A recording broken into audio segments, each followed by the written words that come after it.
భగవద్గీత 145వ రోజు 27వ శ్లోకం.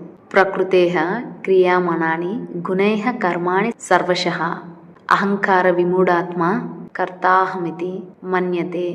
ప్రకృతేః క్రియమాణాని గుణైః కర్మాణి సర్వశః అహంకార విమూఢాత్మా కర్త అహం ఇతి మన్యతే. ప్రకృతి యొక్క గుణైః గుణముల చేత సర్వశః నానా విధములుగను క్రియామనాని చేయబడుచున్న కర్మాని కర్మలను అహం నేను కర్త ఇతి చేయువాడనని అహంకార విమూఢాత్మ అహంకారము చేత వివేకమును కోల్పోయినవాడు మన్యతే తలుచుచున్నాడు. వాస్తవంగా కర్మలన్నీ అన్ని విధముల ప్రకృతి గుణముల ద్వారానే చేయబడుచుండును. అహంకార విమూఢాత్ముడు ఈ కర్మలకు నేనే కర్తనని భావించుచున్నాడు. In reality, all actions are performed in all respects by the qualities of nature. The deluded soul, beguiled by ego, thinks, I am the doer of these actions. వాస్తవానికి అన్ని కర్మలు అన్ని విధాల ప్రకృతి గుణాల చేతనే చేయబడతాయి.